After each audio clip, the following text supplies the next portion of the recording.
great start. This morning I want to talk to you a little bit about worship. So I've been thinking a lot about worship over the past several weeks and just the great opportunity and privilege it is to enter into the throne room through worship and through praise. And I was thinking in Psalms 22:3, the Bible says he inhabits the praises of his people. So it just really reminded me of how awesome it was that praise gives us an audience with the King.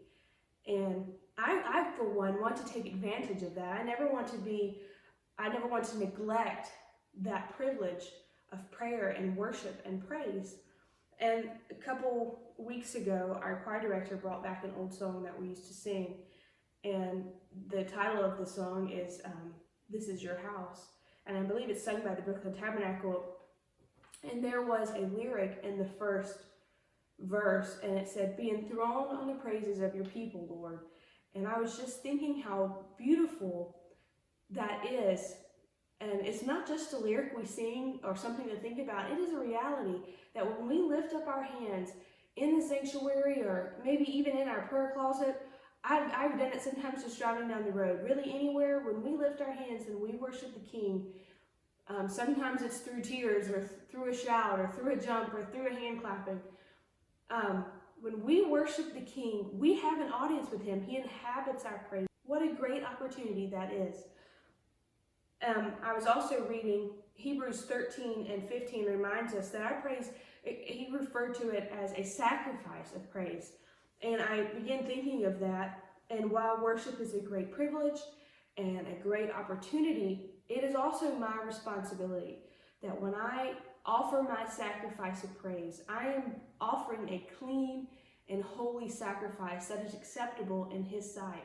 I was thinking back, there's many examples in the Bible where God did not accept a sacrifice because it was either unclean or unholy or not what he had asked for. But I was particularly thinking about in 2 Samuel 6, David is bringing back the Ark of God, and we understand that the Ark of God symbolizes and represents the presence of the Lord. And in 2 Samuel 6, Uzzah reached out and touched the Ark of God, or the presence of the Lord, and he mishandled the presence of the Lord. It was not his place to touch the Ark of God, and so he mishandled the presence of the Lord, and the Lord killed him instantly. And I was thinking, the presence of the Lord is no less sacred, it is no less holy, and it should be no less cherished than it was then. And I want to make sure that when I am entering into his presence to offer my sacrifice of praise and worship, I am doing so with a clean heart and holy hands. Because 1 Timothy 2:8 reminds us that we should lift up holy hands. He is a holy God.